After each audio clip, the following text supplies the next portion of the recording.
your brain. This is drugs. This is your brain on drugs. The German study suggests that the U.S. government's claim that ecstasy causes devastating, irreversible brain damage was a dramatic exaggeration. And that's part of the reason I want to legalize it, too. Because we can figure out, hey, look, this is safe, this is the right dosage. Now, there are people who think it's a bad idea. There are people who think smoking and drinking are bad ideas. But experts warn that just one dose could mess up your brain for life. Researchers at a Norwegian university have looked back at early medical trials of LSD and found evidence it could be used to treat alcoholism. Psilocybin decreases the amount of activity that's occurring, therefore decreasing activities associated with depression. California state law where medical marijuana appears to be helping so many people with cancer. 1,000 deaths related to drug violence. The failure of the policy of prohibition in our society. It's the beginning of a very significant scientific investigation of the actions of psychedelics. In the popular press, hallucinogens have been portrayed as a recreation, an escape, or a dangerous invitation for abuse. But there is another side to the story. The truth is that more people die each year from using simple pain relievers than from all illegal drugs combined.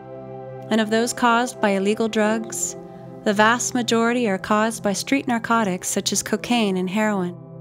Almost none are due to psychedelics. My name is Giancarlo Canavesio from Mangusta Productions.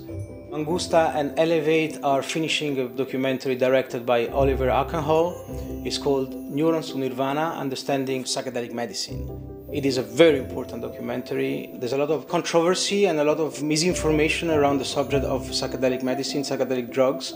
The truth is that recent scientific research has proven that those compounds can be extremely beneficial. Taking psilocybin has been very healing for me. That was the most opening experience I've ever had in my life.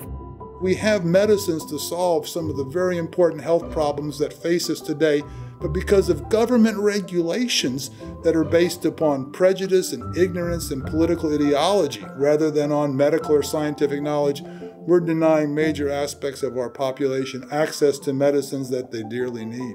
You're really dealing with irrational, fear-based reactions that have nothing to do with what the drugs have done in the past and what they can do in the future. Part of it is just anti-drug hysteria, which is the only possible thing that can account for the ultimate historical folly, which is the war on drugs, whereby after spending $40 or $50 billion a year for how many years, there are more people using more drugs in worse ways than ever before. We must wage what I have called total war against public enemy number one in the United States, the problem of dangerous drugs.